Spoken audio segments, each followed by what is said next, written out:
Hello नमस्कार, स्वागत है आप सभी का। दोस्तों इस वीडियो में सामान्य ज्ञान यानी दोस्तों जीके के टॉप 20 क्वेश्चंस करने वाले हैं जो कि एग्ज़ाम में कई बार पूछे गए हैं और आने वाले सभी एग्ज़ाम के लिए बहुत ही महत्वपूर्ण होने वाले हैं। तो आप किसी भी एग्ज़ाम की तैयारी कर रहे हो सभी के लिए बहुत ही महत्वपूर्ण होगा। और जैसा कि दोस्तों आपने थंबनेल पर देख ही लिया होगा कि आपको 20 में से लगभग 12 क्वेश्चंस यहाँ पर सही करने हैं। ये दोस्तों क्वेश्चन के हिसाब से यहाँ पर मैंने सेट किया है कि लगभग 12 क्वेश्चंस आप सही कर पाएंगे। तो 20 में से यहाँ पर लगभग 12 क्वेश्चंस आपको सही करने हैं। और जो क्वेश्चंस आपको ना आए दोस्तों उस क्वेश्चंस को आपको नोट कर लेना है ताकि नेक्स्ट किसी भी प्रैक्टिस सेट में यदि आप वह क्वेश्चंस आए तो आप उसे सही कर पाएँ। तो जो क्वेश्चंस ना आए उसे आप नोट ज़रूर करें। और इनसे संबंधित हम कुछ महत्वपूर्ण क्वेश्चंस भी देखेंगे तो उन्हें भी आप यहाँ पर याद कर लेंगे। चलिए देखते हैं पहला क्वेश्चन। देखिए पहला क्वेश्चन है कि क्षेत्रफल के हिसाब से भारत का सबसे बड़ा राज्य कौन सा है। तो ये आपको बताना है कि क्षेत्रफल के हिसाब से भारत का सबसे बड़ा राज्य कौन सा है। मध्य प्रदेश, राजस्थान, उत्तर प्रदेश, गुजरात। तो इसका जो सही उत्तर होगा ऑप्शन नंबर बी यहाँ पर सही उत्तर होगा, राजस्थान। तो क्षेत्रफल के हिसाब से भारत का सबसे बड़ा राज्य यहाँ पर होगा राजस्थान। तो पहले का यहाँ पर ऑप्शन बी हो जाएगा। और दोस्तों अगर हम यहाँ पर देख ले कि क्षेत्रफल के हिसाब से सबसे छोटा राज्य कौन सा हो जाएगा तो वह हो जाएगा गोवा। तो इसे आप याद कर लेंगे कि छोटा राज्य गोवा हो जाएगा और सबसे बड़ा राज्य कौन सा है, राजस्थान है क्षेत्रफल के हिसाब से। चलिए अगला प्रश्न देखेंगे। देखिए यहाँ पर अगला प्रश्न है कि गिर राष्ट्रीय उद्यान कहाँ स्थित है। ये आपको बताना है कि गिर राष्ट्रीय उद्यान कहाँ स्थित है, राजस्थान में, आसाम में, उत्तर प्रदेश में, गुजरात में। तो इसका जो सही उत्तर हो जाएगा ऑप्शन नंबर डी होगा दोस्तों। गिर राष्ट्रीय उद्यान कहाँ पर है, गुजरात में। तो दूसरे का यहाँ पर डी ऑप्शन यहाँ पर सही उत्तर हो जाएगा। अगला प्रश्न देखेंगे। देखिए अगला प्रश्न है कि भोजन में आयोडीन की कमी से कौन सी बीमारी होती है। तो आयोडीन की कमी से कौन सी बीमारी होती है ये आपको बताना है। पीलिया होता है, जोड़ों का दर्द होता है, मोनिनजाइटिस होता है या घेंघा रोग होता है। तो ये आपको बताना है। तो इसका जो सही उत्तर हो जाएगा दोस्तों ऑप्शन नंबर डी यहाँ पर होगा, घेंघा रोग। तो आयोडीन की कमी से घेंघा रोग होता है। ये आपका डी इसका तीसरे का आंसर हो जाएगा। अगला प्रश्न देखते हैं। देखिए अगला प्रश्न यहाँ पर चौथा प्रश्न है, मुख्य पुराणों की संख्या कितनी है। तो पुराणों की संख्या इसमें दोस्तों आपको बताना है। तो इस तरीके से देखिए यहाँ पर मुख्य लगाकर क्वेश्चन पूछा है लेकिन हमारी जो संख्या है वही है।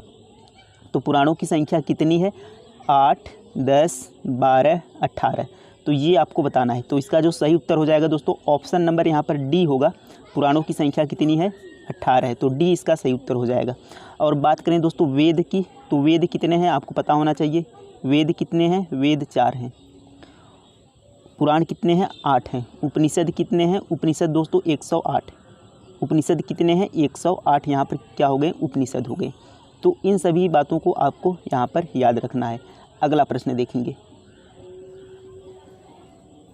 देखिए अगला प्रश्न यहाँ पर है कि निम्न में से किसे सीमांत गांधी भी कहा जाता है। तो किसे सीमांत गांधी के नाम से भी जाना जाता है, बाल गंगाधर तिलक को, सरदार वल्लभ भाई पटेल को, गोपाल कृष्ण गोखले को, खान अब्दुल गफ्फार खान को। तो इसका जो सही उत्तर होगा ऑप्शन नंबर डी दोस्तों यहाँ पर सही उत्तर हो जाएगा। खान अब्दुल गफ्फार खान को सीमांत गांधी के नाम से भी जाना जाता है। अगला प्रश्न देखेंगे। देखिए अगला प्रश्न है कि खानवा की लड़ाई बाबर और किसके बीच लड़ी गई थी।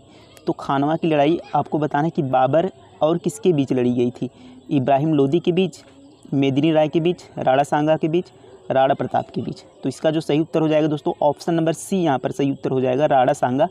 तो खानवा की जो युद्ध हुआ था वह बाबर और राणा सांगा के मध्य हुआ था। ये आपको याद रखना है। अगला प्रश्न देखेंगे। देखिए अगला प्रश्न है कि जैन धर्म में 24वां तीर्थंकर किसे माना जाता है। तो जैन धर्म के 24वें तीर्थंकर कौन थे ये आपको बताना है। महावीर स्वामी थे, ऋषभदेव थे, पार्श्वनाथ थे, आदिनाथ थे। तो इसका जो सही उत्तर हो जाएगा दोस्तों ऑप्शन नंबर ए यहाँ पर सही उत्तर होगा, महावीर स्वामी जैन धर्म के 24वें तीर्थंकर थे। और बात करें दोस्तों यहाँ पार्श्वनाथ की, तो पार्श्वनाथ 23वें तीर्थंकर थे। कौन से, 23वें नंबर के थे। ऋषभदेव दोस्तों, ऋषभदेव यहाँ पहले नंबर के थे, यानी पहले तीर्थंकर यहाँ पर ऋषभदेव थे। 24वें यहाँ पर महावीर स्वामी हो जाते हैं।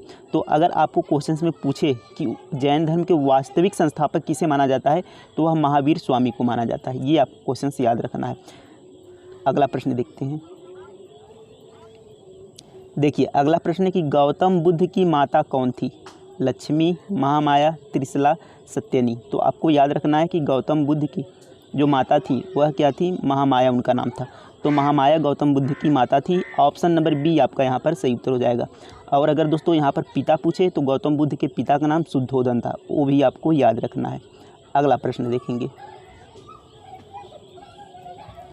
देखिए अगला प्रश्न है सिंहासन छीनने के लिए बिंबिसार का वध किसने किया था? तो बिंबिसार का वध किसने किया था सिंहासन छीनने के लिए, ये आपको बताना है। बिंबिसार दोस्तों मगध का हर्यक वंश का शासक था बिंबिसार। तो इसका वध किसने किया था? उग्रसेन, उदयन, अजातशत्रु, चंद्रगुप्त मौर्य। तो इसका वध जो किया था इसके पुत्र ने ही किया था। तो इसका पुत्र कौन था दोस्तों? अजातशत्रु इसका पुत्र था। उसी ने सिंहासन के लिए इसकी हत्या की थी। तो ऑप्शन नंबर सी इसका सही उत्तर हो जाएगा 9वें का। अगला प्रश्न देखेंगे। देखिए अगला प्रश्न है सिंधु सभ्यता का स्थल हड़प्पा किस नदी के किनारे स्थित है? तो सिंधु सभ्यता का जो हड़प्पा स्थल था वह किस नदी के किनारे था, ये आपको बताना है। ऑप्शन है रावी, सिंधु, घग्गर, लूनी। तो जो हड़प्पा था दोस्तों यह आपका रावी नदी के किनारे था। रावी नदी के ऑप्शन नंबर ए यहाँ पर सही उत्तर हो जाएगा। सिंधु सभ्यता का स्थल हड़प्पा रावी नदी के किनारे था। और यह कहाँ पर है वो? तो यह पाकिस्तान में है। अगला प्रश्न देखेंगे।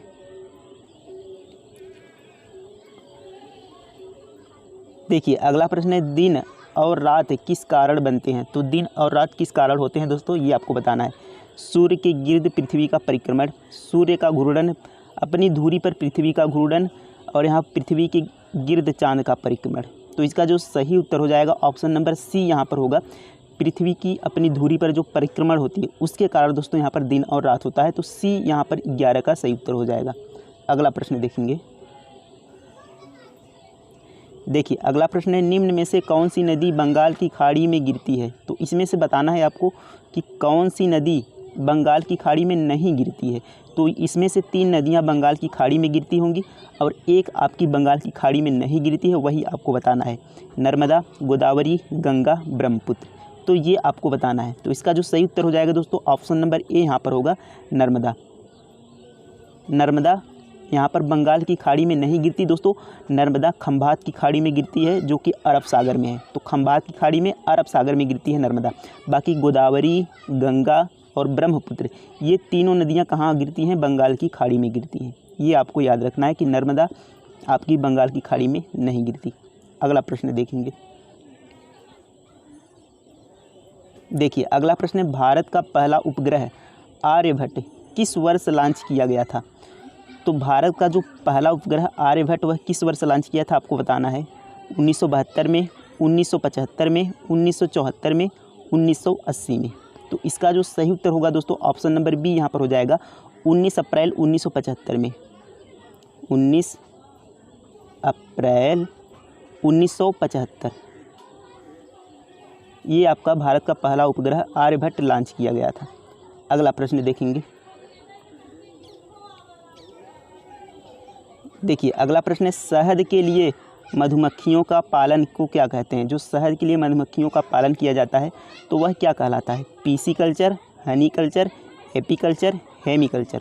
तो इसका जो सही उत्तर हो जाएगा दोस्तों ऑप्शन नंबर सी यहाँ पर सही उत्तर हो जाएगा एपीकल्चर। तो मधुमक्खियों का जो पालन होता है वह एपीकल्चर कहलाता है। और यहाँ पर एक और क्वेश्चन आप याद रख लेंगे कि मछलियों का जो पालन होता है किसका दोस्तों? मछलियों का। मछलियों का पालन क्या कहलाता है? तो मछलियों का पालन यहाँ पर पीसी कल्चर कहलाता है। ये आपको याद रख लेना है।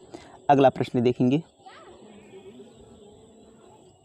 देखिए अगला प्रश्न यहाँ पर है शारीरिक विकास के लिए महत्वपूर्ण पोषक पदार्थ कौन सा है? वसा, प्रोटीन, विटामिन, खनिज। तो इसका जो सही उत्तर हो जाएगा ऑप्शन नंबर बी यहाँ पर सही होगा प्रोटीन। तो जो शारीरिक विकास होता है यानी शरीर के विकास यानी बढ़ने के लिए, शरीर की वृद्धि के लिए वह प्रोटीन सबसे ज़्यादा आवश्यक होता है। तो ऑप्शन नंबर बी इसका सही उत्तर हो जाएगा। अगला प्रश्न देखेंगे। देखिए अगला प्रश्न है कि प्रोटॉन की खोज किसने की थी? तो आपको बताना है कि प्रोटॉन की खोज किसने की थी। चैडविक ने, रदरफोर्ड ने, जे थॉमसन ने, न्यूटन ने। तो इसका जो सही उत्तर हो जाएगा दोस्तों ऑप्शन नंबर बी यहाँ पर सही होगा। ऑप्शन नंबर बी रदरफोर्ड ने यहाँ पर प्रोटॉन की खोज की थी। अब बात करें दोस्तों अगर जे थॉमसन, तो जे थॉमसन ने यहाँ पर दोस्तों इलेक्ट्रॉन की खोज की थी। इसे आपको याद रखना है कि इलेक्ट्रॉन की खोज किसने की थी, तो इलेक्ट्रॉन की खोज जे थॉमसन ने की थी। और दोस्तों अगर बात करें यहाँ पर चैडविक की, तो यहाँ पर न्यूट्रॉन की खोज किसने की थी, तो न्यूट्रॉन की खोज दोस्तों चैडविक ने की थी। प्रोटॉन की खोज किसने की थी, तो प्रोटॉन की रदरफोर्ड ने की थी। इलेक्ट्रॉन की खोज किसने की थी, तो जे थॉमसन ने इलेक्ट्रॉन की खोज की थी। अगला प्रश्न देखेंगे। देखिए अगला प्रश्न है, निम्न में से किस ग्रह को लाल ग्रह कहते हैं? शुक्र, बुध, मंगल, बृहस्पति। तो यहाँ पर दोस्तों ऑप्शन नंबर सी आपका सही उत्तर होगा। मंगल को क्या कहते हैं, लाल ग्रह भी कहते हैं। और शुक्र को दोस्तों पृथ्वी की जुड़वा बहन कहते हैं, भोर का तारा कहते हैं। और शुक्र सबसे यहाँ पर गर्म ग्रह है। इस बातों को आपको याद रखना है। अगला प्रश्न देखेंगे। देखिए अगला प्रश्न है, हमारे संविधान का कौन सा अनुच्छेद संविधान में संशोधन की प्रक्रिया को निर्धारित करता है? यानी कौन सा अनुच्छेद है हमारे संविधान में जो संविधान संशोधन की प्रक्रिया को निर्धारित करता है, यानी उसके हिसाब से यहाँ पर संविधान संशोधन किया जाता है। तो कौन सा अनुच्छेद है जो संविधान संशोधन से संबंधित है? अनुच्छेद 25, 124, 368, 123। तो इसका जो सही उत्तर हो जाएगा दोस्तों ऑप्शन नंबर सी यहाँ पर होगा। अनुच्छेद 368 यहाँ पर बताता है कि संविधान संशोधन कर सकते हैं। तो संविधान संशोधन की जो प्रक्रिया है वह अनुच्छेद 368 में है। समझ में आ गया होगा आपको। अगला प्रश्न देखते हैं। देखिए अगला प्रश्न है, पहले किस बैंक को इंपीरियल बैंक ऑफ इंडिया कहते थे? तो कौन सा बैंक था जिसे इंपीरियल बैंक ऑफ इंडिया के नाम से जाना जाता था? आरबीआई को, एसबीआई को, यूबीआई को, पीएनबी को। पीएनबी यानी दोस्तों पंजाब बैंक, यूबीआई मतलब union bank of India, SBI मतलब state bank of India, RBI मतलब रिजर्व बैंक ऑफ इंडिया। तो इसका जो सही उत्तर हो जाएगा ऑप्शन नंबर बी यहाँ पर होगा, एसबीआई। तो एसबीआई बैंक को पहले इंपीरियल बैंक ऑफ इंडिया कहते थे। 1955 में इसे एसबीआई नाम दिया गया, यानी 1955 से इसे स्टेट बैंक ऑफ इंडिया कहा जाने लगा। तो एसबीआई इसका आपका सेकेंड यहाँ पर बी ऑप्शन सही उत्तर हो जाएगा। अगला प्रश्न देखेंगे। देखिए अगला प्रश्न है, असम राइफल्स का मुख्यालय कहाँ है? तो आपको बताना है कि असम राइफल्स का मुख्यालय कहाँ है। नई दिल्ली में, गुवाहाटी में, दार्जिलिंग में, शिलोंग में। तो इसका जो राइट आंसर होगा ऑप्शन नंबर डी दोस्तों यहाँ पर सही उत्तर हो जाएगा। असम राइफल्स का मुख्यालय शिलोंग में है। शिलोंग कहाँ है दोस्तों? मेघालय में। तो ये आपको याद रखना।